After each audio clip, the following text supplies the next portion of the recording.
Deuteronomy 4, verse 15. You saw no form of any kind the day the Lord spoke to you at Horeb out of the fire. Therefore watch yourselves very carefully, so that you do not become corrupt and make for yourselves an idol, an image of any shape, whether formed like a man or a woman, or like any animal on the earth, or any bird that flies in the air, or like any creature that moves along the ground, or any fish in the waters below, those of you with your Jesus fish. And when you look up to the sky and you see the sun, the moon, and the stars, and all the heavenly array, do not be enticed into bowing down to them and worshiping things that the Lord your God has apportioned to all the nations under heaven.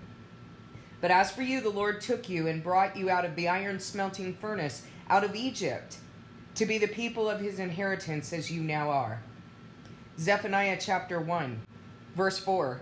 I will stretch out my hand against Judah and against all who live in Jerusalem. I will destroy every remnant of Baal worship in this place, the very names of the idolatrous priests, those who bow down on the roofs to worship the starry host, those who bow down and swear by the Lord, and who also swear by Moloch, those who turn back from following the Lord and neither seek the Lord nor inquire of him. Kind of makes you wonder about that star on the flag that they swear allegiance to. You know, the one they call the Star of David, actually in the Bible referred to as the Star of Raphan. And when I say they, I'm not just talking about people in the Middle East. I'm talking about people right here in the United States, those who worship this image. Now, I want to show you something in Ezekiel 8. In the 6th month, on the 5th day, while I was sitting in my house and the elders of Judah were sitting before me, the hand of the sovereign Lord came on me there. I looked and I saw a figure like that of a man. From what appeared to be his waist down, he was like fire, and from there up, his appearance was as bright as glowing metal. He stretched out what looked like a hand and took me by the hair of my head. The Spirit lifted me up between earth and heaven, and in visions of God, he took me to Jerusalem, to the entrance to the north gate of the inner court, where that idol that provokes to jealousy stood. Okay. This is another word for the abomination of desolation, the idol that provokes to jealousy. The reason God rises at that time is because his jealous wrath is incited. Idol that provokes to jealousy stood there. And there before me was the glory of the God of Israel, as in the vision I'd seen in the plain. So we already know right off the bat in Ezekiel 8 that he's going to be going through this temple and he's going to see the idol that provokes to jealousy, the abomination of desolation. And he's going to see it in the entrance of the north gate of the inner court. Not complicated, totally laid out for you here. Then he said to me, Son of man, look toward the north. I looked, and in the entrance of the north gate of the altar I saw the idol of jealousy. And he said to me, Son of man, do you see what they're doing, the utterly detestable things the Israelites are doing here? Things that will drive me far from my sanctuary?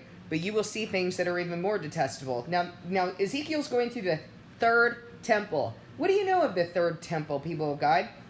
New Testament tells you you're being fitted to rise as living stones in a temple, to rise in the Lord, right? So we know that this is not a temple that's made by human hands, and that God does not dwell in temples made by human hands, but that this is a different temple.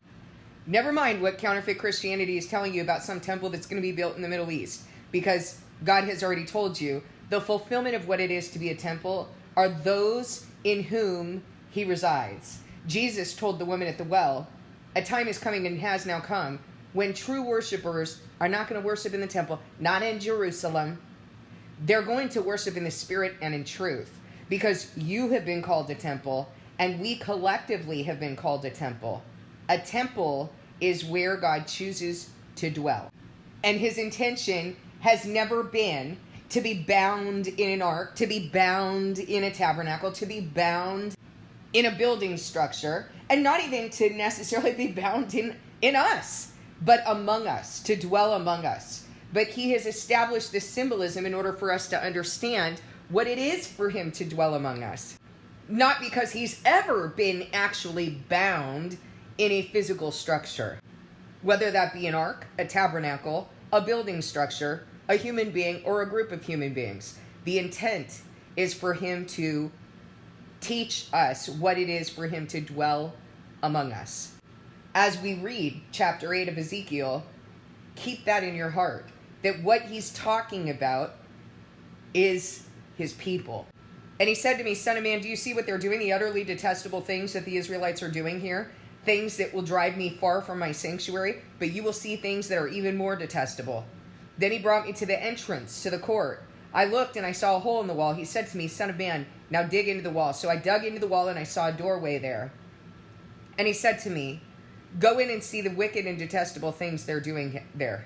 They're doing here. So I went in and looked, and I saw portrayed over the walls all kinds of crawling things and unclean animals and all the idols of Israel. In front of them stood 70 elders of Israel, and Jazaniah son of Shaphan was standing among them. Each had a censer in his hand, and a fragrant cloud of incense was rising. He said to me, Son of man, have you seen what the elders of Israel are doing in the darkness, each at the shrine of his own idol? They say, the Lord does not see us. The Lord has forsaken the land. Again, he said, you will see them doing things that are even more detestable. Then he brought me to the entrance of the north gate of the house of the Lord, and I saw women sitting there, mourning the god Tammuz. He said to me, do you see this, son of man? You will see things that are even more detestable than this. Okay, he's building up to that idol that provokes to jealousy. But let me just tell you what this god Tammuz is. It is a fertility god whose image is the cross. You know, the image that's never actually spoken of in the Bible because the people of the Bible knew not to set up an image.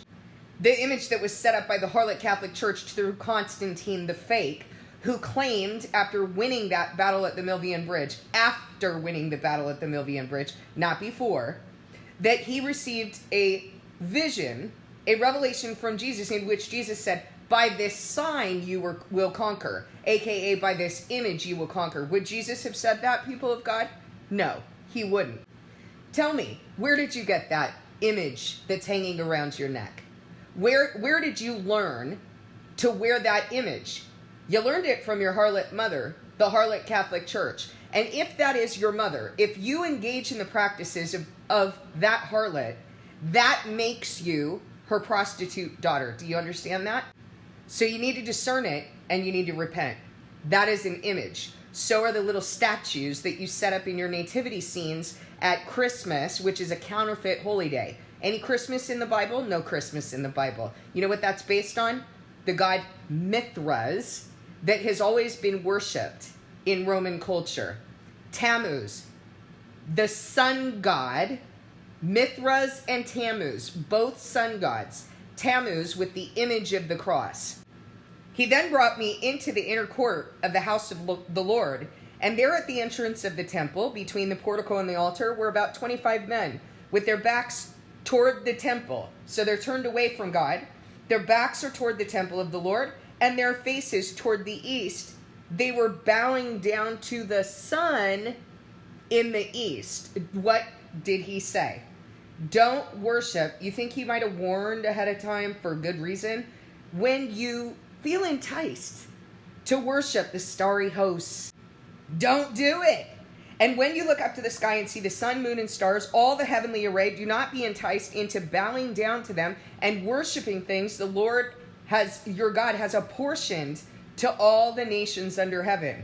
So he's given this to all the nations under heaven. But as for you, the Lord took you and brought you out of the iron smelting furnace, out of Egypt, to be the people of his inheritance, as you now are. What he's also saying here is, I've given this to all the nations, but you're supposed to be a nation set apart to me. You're not supposed to look like these other nations, are you? You're not supposed to worship what these other nations worship. Now, where did I say that the abomination of desolation was going to be? Verse 5, Son of man, look toward the north. So I looked, and in the entrance of the north gate of the altar, I saw the idol of jealousy. Let's scroll back down. Verse 14, Then he brought me to the entrance of the north gate of the house of the Lord, and I saw women standing there, mourning the god Tammuz. Do we know where we are? We're where the idol that provokes to jealousy, the abomination of desolation is. He said to me, do you see this, son of man? You will see things that are even more detestable than this. So Tammuz, they're mourning the god Tammuz because this is the fertility god. This is a sun god whose image is the cross. And then the men in the same place, he then brought me to the inner court of the house of the Lord. And there at the entrance of the temple, between the portico and the altar, were about 25 men with their backs toward the temple of the Lord and their faces toward the east. They were bowing down to the sun in the east. Both are worshiping the sun. Now, I heard Ted Cruz in an interview with Tucker Carlson say in Sunday school, he learned that those who bless Israel will be blessed and those who curse Israel will be cursed. And this hillbilly thinks that Israel is the same Israel that established itself in 1948 as a synagogue of Satan, taking over lands, raping people, sodomizing people, stealing, and defying God's law, all in the name of God. And he learned that in Sunday school. And the Seventh-day Adventists learned it in Saturday Sabbath. Where do those names even come from? Have you ever seen them in the Bible? No, you haven't. Because God does not name his days. He numbers them from the first day of the month, which is a rest day, the new moon, and then he counts down.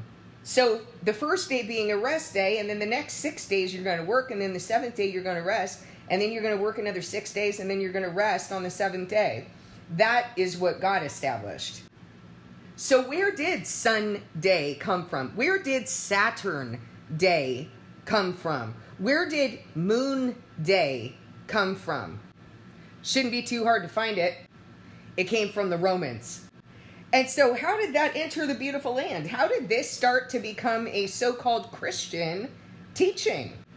Through the Roman Catholic Church. And now this is mainstream theology.